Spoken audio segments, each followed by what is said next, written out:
Hi, I'm Doug Draper with Acme Distribution and the Denver Transportation Club. I am pleased to present our 10-episode series, Supply Chain and Logistics, the Storytellers. The series is brought to you by CAP Logistics. CAP Logistics are experts and offer you customized transportation solutions for every need, so please visit them at caplogistics.com.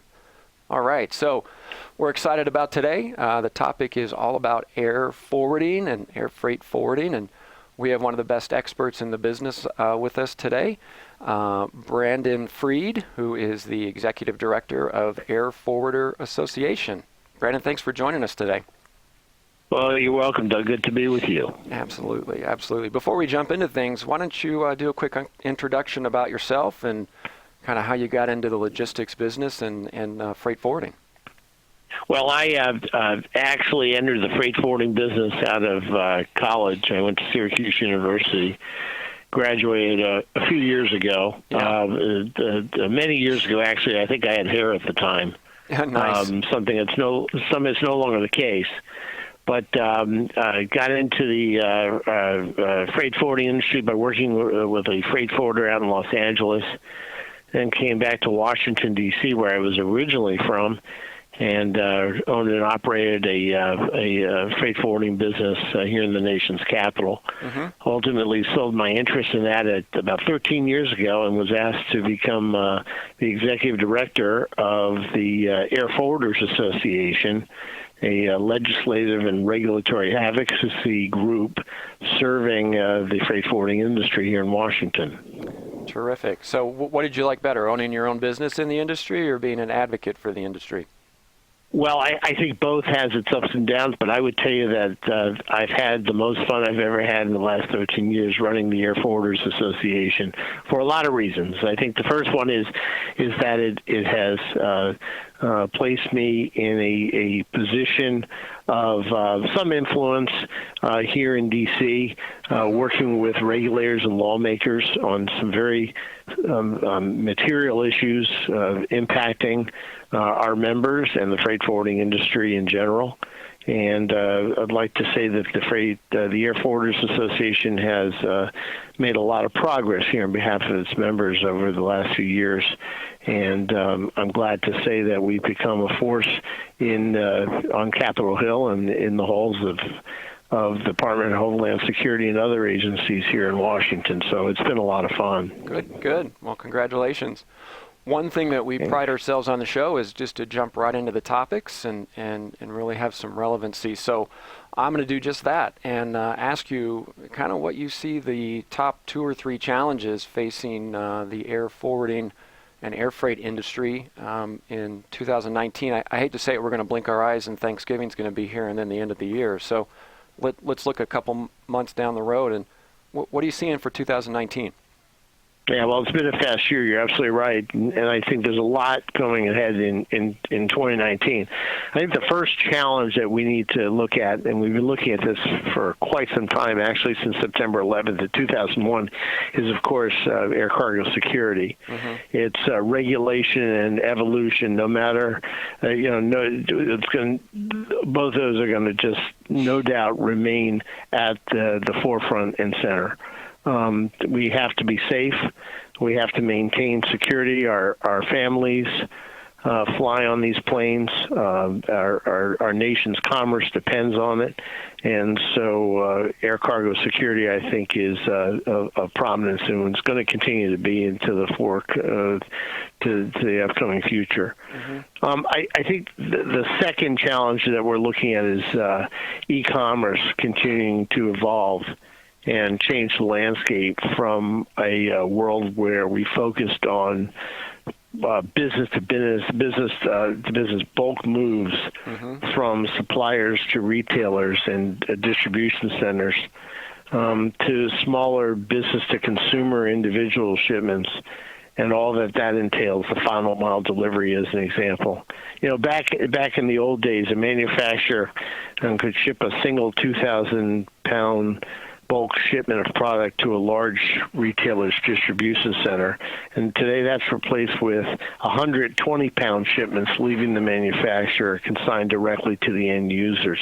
Right. And the ramifications on processing, delivery, security, customs, et cetera, are just huge. Yeah.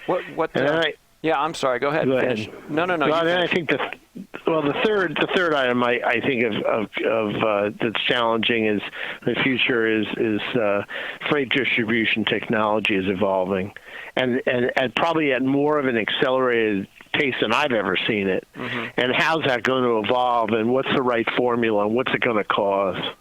How do you quantify the benefits? And what is the needed investment to get it right? So I think those are the three main challenges that I see in the upcoming year. Of course, there are others as well, but I would say if you had to ask me in an elevator what the three most prominent ones were, these are the ones. Gotcha.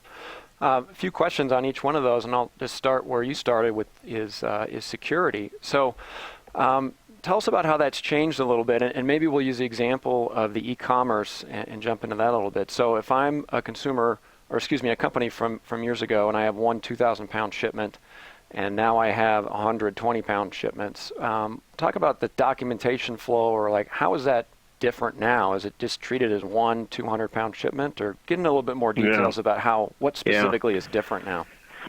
Well, let's go through let's look at it from a security lens. Okay. Since September 11th, there have been a number of laws passed and regulations that have ensued, making sure that the passenger flights are secure. And a lot of that includes screening of air cargo on what they call the piece level, piece by piece, physical screening. So it's not just checking records and making sure the shippers are known, something that we need to do, and that's part of the security process, but also understanding what's inside the box. And obviously, here in the United States, no shipments allowed on a U.S. aircraft, either coming from or leaving or going to a U.S. airport. That means international shipments inbound. That's not been screened physically. So, obviously, if you have 1,000-pound pallet, back in the old days, that pallet could go, and it was pretty quick to get it on the plane. Nowadays, every single piece of that pallet has to be taken apart, probably before it's packed and netted and tied down. And each piece needs to be physically screened, and that's a big job. Yeah. I'll tell you, as this e-commerce megatrend develops, and the need for air freight becomes more prevalent, this is screening the cargo has to be reckoned with prior to departure. Mm-hmm. And we're seeing that more and more. And so far, the industry has been pretty efficient in getting it done. A lot of freight forwarders' cargo flies in the bellies of passenger planes. Mm-hmm. So every flight you see, for the most part, not all airlines haul cargo, but most of the U.S. airlines do. Pretty much every plane you see up there today is hauling cargo as well as passenger bags. And so making sure that's secure is important. Yeah. So you always talk about security and it needs to be scanned. So where exactly is the freight being scanned? Is it a third party that is contracted out, and is it the airline that's responsible for that, or is it the airport? And then the second part of that question would be, going back to our 1,000-pound pallet, it has 110-pound shipments on it. Now you have to have enough space to literally have 100 individual pieces sitting out on a dock, and literally a person grabbing one in a box and pushing it through. So space constraints have probably increased based on that too. So maybe talk a little bit about both of those questions, like where is this literally happening, what type of companies are doing it, and is that space scenario I just described impacting the process? Yeah, so after a significant piece of legislation was passed shortly after September 11th, called the 9/11 Recommendations Act. Mm-hmm. And we didn't oppose cargo screening. We just wanted to make sure that the screening was done efficiently so that we didn't impede the flow of commerce.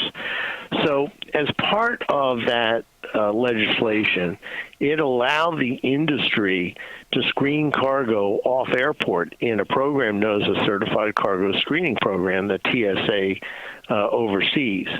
And basically, freight forwarders, if they were willing to do so, could get certified and audited by the TSA to screen cargo that would be conveyed to the airport in a locked and secure manner at their facilities. And a lot of freight forwarders are clustered around the airport. But, I'll tell you, this was really a real estate issue if you think about it, because a lot of these airports, I know out in Denver, it's a big place. You got a nice brand new airport out there for all intents and purposes. But you look at places like JFK or Boston, Chicago, Seattle, even Los Angeles, these places are geographically constrained, so they don't have the room in these freight facilities to lay out every box as you just described, 100 boxes on a 1,000-pound pallet.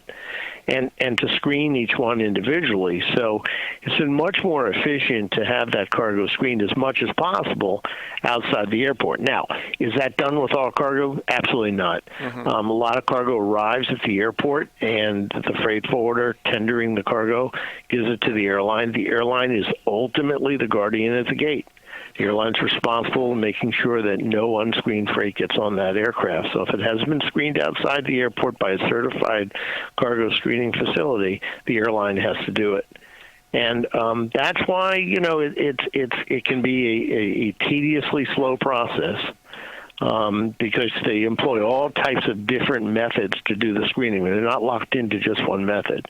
It could be, X-ray, it could be opening up the box, it could be just a number, explosive trace detection, whatever they want to employ that suits the type of cargo. Because cargo, we need to remember that cargo comes in all shapes and sizes and volumes. It's not like a passenger or a passenger's bag. Pretty much they're all the same. You could be dealing with an automobile transmission that's being put into the belly of the plane, or it could be a box of flowers or a box of tennis shoes. So each one requires different types of screening methods. Yeah. And so that's how the job is done, and it's worked pretty well. We're very excited about we've been using technology to perform this task for quite some time. And we think technology is good, but there's nothing wrong with it. It's an expensive way to get it done. And, of course, you have to reconcile alarms if they should happen to pop up or for whatever reason.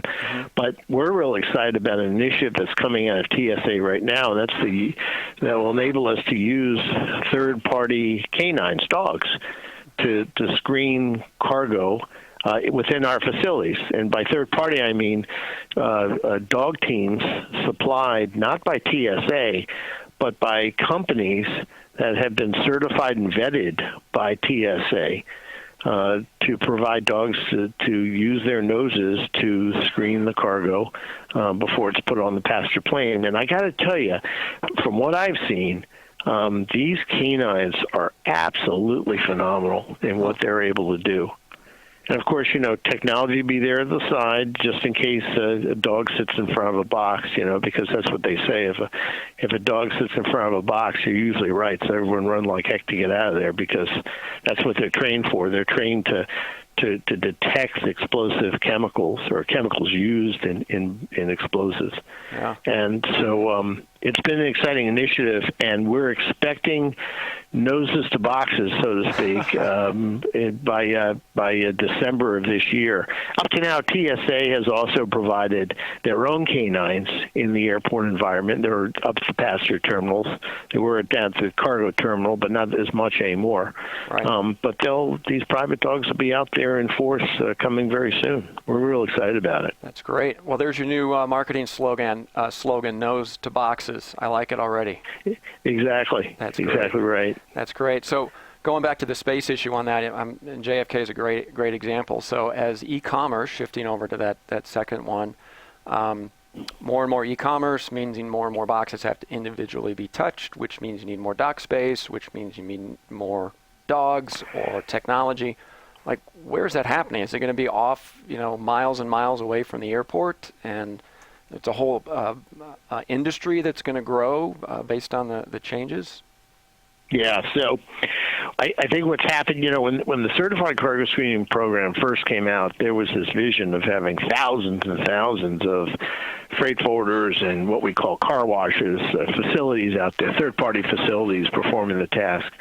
And that really didn't come to be. The program's got about 1,000 entities in it right now, and some shippers, by the way, are screening cargo directly in their own facilities because as they pack their own boxes, if they're vetted and screened by TSA, they can do that, and that's screening itself, before they give it to a certified entity to transport to the airport. So yes, the answer to your question is it can happen anywhere off airport. Generally speaking, it's usually within close proximity to the airport itself, but it could be out in 30 miles away in a factory or whatever. The important part is that the people doing the screening are trained to do it. Mm-hmm. They're tested and they're background checked. And it's a very, very secure environment in which they get this done. This increases the efficiency of the challenge because obviously, as we talked about with the real estate issues, there's no way that these airlines can get it all done at the airport. So I would say right now, and I'm going to pull this number out of the air, but I'll bet probably 40-50% of it is screened off airport. Relayed to the airport by certified entities, and then the airlines cover the rest before they fly on the passenger flights. Interesting. So beyond fuzzy animals that drool, what other kind of technologies are coming down the pike that would be able to expedite the process? Because that's half the battle. You got a flight that has people on the top and freight on the bottom. Everybody's worried about schedules. Nobody wants to be delayed. You have all this increased freight moving through, and then, as we said, the e-commerce trend is not going away, and it's just going to continue to grow. So what other technologies are out there that's going to help supplement the nose to boxes? Well, I think that, you have explosive trace detection technology. Mm-hmm. Of course, you have X-ray, and X-ray is evolving in that, if you look at these screens, it used to be one-dimensional, maybe two-dimensional. Now you're able to see the item that's being scanned from all perspectives. So, they're using this in medical science as well, but they've brought what they've learned in medical science out to the airport, and that's being used for air freight shipments as well as bag screening as well. It's really fascinating to see this stuff, and you'd be shocked when you see the level of sharpness that these images portray. Just it's more like a CT type scan, and so we're going to see more of that. I think they're implementing it in the passenger terminals as well as we speak, especially on inline bag screening. But I think from a cargo perspective, when these manufacturers design their products for screening of items, there's no way they're going to be able to actually invent a product that will cover all shapes and sizes of cargo. It's just too varied. Right. And that's why you have to have, and the legislation calls for what they call a risk-based, multi-level approach to air cargo security. And so that one size does not fit all. And sometimes cargo is screened using 3 or 4 different methods. A lot of it's sensitive security information, as you, I'm sure, can appreciate. But, it's really interesting to see what they'll employ. And, of course, it all, what we said it earlier, it all comes down to, you got this dog that's a relatively low-tech device that has been extremely successful, and I think it's going to be even more successful as time goes on. Yeah, that's terrific. What tell me about with the Airforwarders Association? What are you guys advocating now on the Hill? And then, secondly, what's some pushback that you're getting if there's some agenda items that you're out there, like this is what we want to get pushed through, or this is what we want to accomplish legislatively in the next 6 months or so? What are you working on? Yeah, well, not a lot's been moving here in Washington for lots of reasons, but I can tell you that what we're all watching now is the FAA reauthorization bill, and to see what's going to actually come from it. Obviously, that this is the bill that's going to fund the nation's air transport system, air traffic control system going forward. It's going to also probably include what they call riders. They'll be clipping on at the last moment. One of them is a rider on trucking that has to do with hours of service provisions for drivers.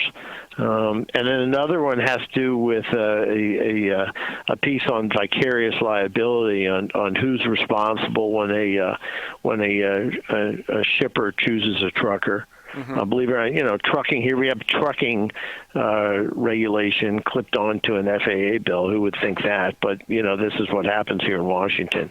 So we're watching that very carefully. But we go back to this next gen and this absolute revamping of the nation's air traffic control system. Right now, the nation's air traffic control system is running on 1950s technology, and it's very efficient. It's good. When I say it's efficient, I mean they know where the planes are, and we have a very safe system. At the same time, it could be more efficient. These airplanes have to maintain minimum separation distances now because they truly can't tell them, exactly where they are. Well, if this new technology is coming out, not only will air traffic control know where these planes are, but the pilots will know where one another exists as well in the sky. And that will lead to far more efficiencies in routings, landings, takeoffs of planes. And that means faster and more numerous arrivals, not only for passengers, but for cargo as well. And, in our business, it's all about time. We sell time for a living, and, the more efficient and safe we can make the system, the better. So we're looking at that on Capitol Hill so far, and we'll see what happens. Interesting. We have about 2.5 minutes here, but I want to jump in real quickly about some capacity issues. That's a big deal with in the ground and the trucking piece of it. And there's only so many airplanes in the sky, and only so many planes you can bring through. So, talk a little bit about the capacity and how that may positively or negatively impact the industry out there. Well, obviously capacity is always a big issue for freight forwarders. And we're seeing a lot of capacity right now, especially on the international flights where you have planes like the A350, the 777, the 787. These are big planes that haul a lot of cargo. That's why you don't see a lot of all cargo freighters flying for these airlines anymore, because they've bought these planes now that hold as much almost as these freighters once did. So that's going to be a big issue.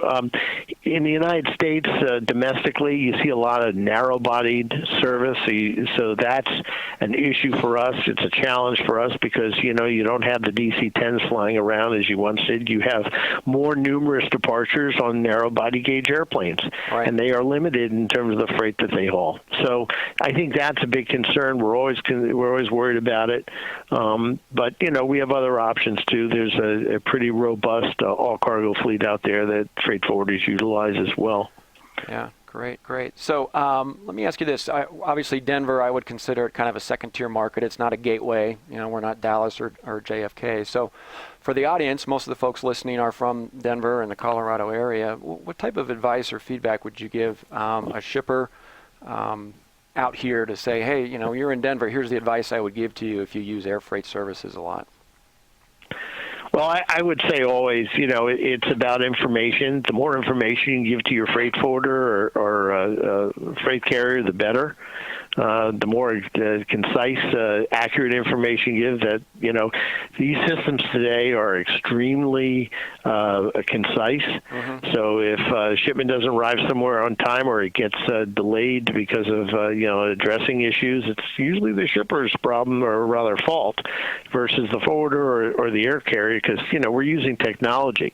And I would say that even if you're a shipper, leverage the technology and make sure your freight forwarder is as well. And I'd say to freight forwarders, don't ignore technology because, everyone's using it right now. Yeah. And it's making our business far more efficient. And I'll tell you something else, Doug, and that's that be excited for the future because, God, there's just so much coming with, self-driving vehicles and drones and, warehouse automation and all that stuff. So it's real exciting. I know. Well, you hit it on the head. Communication can help solve a lot of problems, and you kind of hit it on the head there. So I wish you and I could talk for another hour about this. I have lots of other questions, so hopefully we can get you back on the radio sometime soon. I really appreciate it. Maybe another time. It'd be great. Absolutely. Thank you so much, and thank you out there for joining us today on the Connect and Collaborate Network. Featuring the supply chain logistics. This is the Storytellers. We'll have to have you come out and tell a pretty cool story next go around. So thank you so much for participating today. Glad to do it. Thanks for having me. Okay, thank you.